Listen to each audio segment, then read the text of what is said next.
রয়েছে সুনানুত তিরমিজি 2253 নম্বর হাদিস।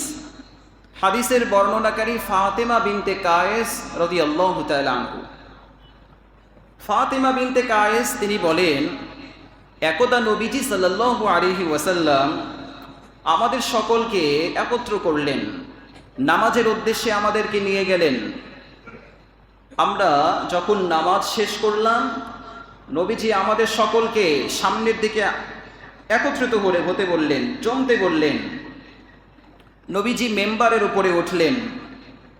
আমরা দেখতে পেলাম নবীজির চেহারার মধ্যে মুচকি হাসি, মুচকি মুচকি নবীজি হাসছেন। এরপরে উপস্থাপন করলেন, সাহাবীরা তোমরা কি জানো আজকে কোন বিষয়টি তোমাদের কাছে উপস্থাপন করার জন্য আমি মেম্বারে দাঁড়িয়েছি? সাহাবায়ে কেরাম বললেন, ইয়া রাসূলুল্লাহ, আল্লাহ এবং তার রসুল অত্যধিক জানে। নবীজি বলতে শুরু করলেন, তামিমে দারি নামক এক ব্যক্তি, যিনি পূর্বে খ্রিস্টান ছিলেন, পরবর্তীতে ইসলাম গ্রহণ করেছেন। তামিমে দারি আমাকে একটি অলৌকিক ঘটনা, আশ্চর্য ঘটনা শুনিয়েছে। সেই ঘটনা আমার কাছে সত্য বলে মনে হয়েছে, আমার কাছে সেই ঘটনাটা পছন্দ হয়েছে। তো আমি চাইলাম তোমাদের কাছেও সেই ঘটনার বৃত্তান্ত তোমাদের কাছে তুলে ধরি। নবীজি বলতে শুরু করলেন, ফিলিস্তিনের কয়েকজন যুবক, এটা ঘটনা না, আল্লাহ রসুলের সরাসরি সহিহ হাদিস থেকে বলা হচ্ছে। হাদিসের নাম্বার কত? সুনানুত তিরমিজি 2240 নম্বর হাদিস, 53 নম্বর হাদিস। নবীজি বলতে শুরু করলেন, ফিলিস্তিনের কয়েকজন যুবক তারা নৌবহরে সমুদ্র পথে যাত্রা শুরু করেছে। হঠাৎ করে সমুদ্রের উত্তাল তরঙ্গ আর বাতাসের কারণে সমুদ্রের যিনি জাহাজের নাবিক ছিলেন তিনি দিক বেদিক হারিয়ে ফেললেন।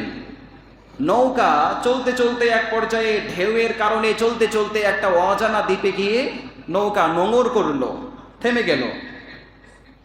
তারা নবীজি বলতে শুরু করলেন, এরপর তারা যখন নৌকা থেকে সেই দ্বীপে নেমে গেল, তারা একটা অদ্ভুত বিচিত্র রকমের প্রাণীর সাক্ষাৎ পেল। যেই প্রাণীর বর্ণনা দিয়েছেন এভাবে, সেই প্রাণীর পুরো শরীরের মধ্যে শুধু লোম আর লোম, পশমে আবৃত। সেই প্রাণীকে লক্ষ্য করে সাহাবায়ে কেরামের এই জামাত বলতে শুরু করলেন, এই তুমি কে? তখন সেই প্রাণী মানুষের মতো কথা বলতে শুরু করলো যে আমি হলাম জাসসাসা। জাসসাসা শব্দের অর্থ হলো গুপ্তচর, আমি হলাম একজন গুপ্তচর। সাহাবীরা বলল, তাহলে আমাদেরকে কিছু সন্ধান দাও, আমরা তো নৌবহরে সমুদ্র পথে সফর করছিলাম, আমরা হারিয়ে গেছি, নির্দিষ্ট কোনো দিক নির্দেশনা পাচ্ছি না, কিছু সন্ধান আমাদেরকে দাও। তখন সেই অদ্ভুত প্রাণী উত্তর দিয়ে বলল যে না, আমি তোমাদের কাছে এই ব্যাপারে কোনো তথ্য দিব না, তোমাদের কাছ থেকে কিছু শুনবও না, বরং একটা কথা বলি, এই দ্বীপের শেষ প্রান্তরে একটা গির্জা আছে, সেই গির্জার মধ্যে একজন লোক তোমাদের সাথে সাক্ষাতের অপেক্ষায় আছে, তোমরা তার কাছে যাও, সে তোমাদের কাছে কিছু বলতে চায় এবং তোমাদের কাছ থেকেও শুনতে চায়। সেই যুবক দল রওনা হলেন। সেই দ্বীপের শেষ প্রান্তে গিয়ে একটা গির্জা পেলেন, গহীন জঙ্গলে গহীন দ্বীপে এক গির্জা। সেখানে তারা প্রবেশ করলেন। প্রবেশ করা মাত্রই দেখতে পেলেন একজন লোক শিকলে বন্দী, তার দুই হাত শক্ত শিকলে, পাথরের সাথে তার দুই হাতকে আটকে রাখা হয়েছে এভাবে। দেখা মাত্রই প্রশ্ন শুরু হয়ে গেল। 4টা প্রশ্ন করলেন। কয়টা প্রশ্ন করেছিলেন? 4টা প্রশ্ন। 1 নাম্বার প্রশ্ন করলেন, হে আরবের কাফেলা, তোমরা আমার কাছে বলো, আখবিরনি আনিল বাইসান আল্লাযী আন নাখলি বাইসান আল্লাযী বাইনাল উরদুন ওয়া ফিলিস্তিন। তোমরা আমার কাছে বলো যে ফিলিস্তিন এবং জর্ডানের মাঝামাঝি যে বাইসান নামক এলাকায় খেজুর বাগান আছে, এই খেজুর বাগানের কি অবস্থা? তখন তারা উত্তর দিয়ে বলল, এই খেজুর বাগান থেকে এখনো খেজুর আসে। সে তখন উত্তর দিয়ে বলল, শিকলে বন্দী এই ব্যক্তি উত্তর দিয়ে বলে, তোমরা জেনে রেখো অচিরেই এমন এক সময় আসবে যে সময়টাতে এই বাইসান নামক খেজুর বাগান থেকে আর কোনো খেজুর আসবে না। আমার প্রিয় ভাইয়েরা, একটু কথা কম বলি, গুরুত্বপূর্ণ কথা হচ্ছে। কথাবার্তা বলে আমরা পরিবেশ নষ্ট না করি। নিচতলা পূর্ণ হয়ে গেছে, দোতলায় তিনতলায় জায়গা করে নিব। আমরা মুসলমান ভাইকে কষ্ট না দিই আমার প্রিয় মুহতারাম ভাইরা। তখন সে উত্তর দিয়ে বলল যে এমন এক সময় আসবে যখন বাইসান নামক খেজুর বাগান থেকে আর খেজুর আসবে না, উৎপন্ন হবে না। প্রথম প্রশ্ন শেষ। দ্বিতীয়বার শিকলে বন্দী এই ব্যক্তি দ্বিতীয় প্রশ্ন করছে যে হে আরবের লোকেরা, হে কাফেলা, তোমরা বলো তবারিয়া বোহাইরা উপসাগর, যেটা বর্তমানে অবস্থিত জর্ডানের তবারিয়া উপসাগর নামে পরিচিত, তো জর্ডানে অবস্থিত তবারিয়া উপসাগরের খবর কি? তারা উত্তর দিয়ে বলল, এই সাগরের পানি এখনো পর্যন্ত সবেগে স্খলিত হচ্ছে, পানিতে ভরপুর হয়ে আছে।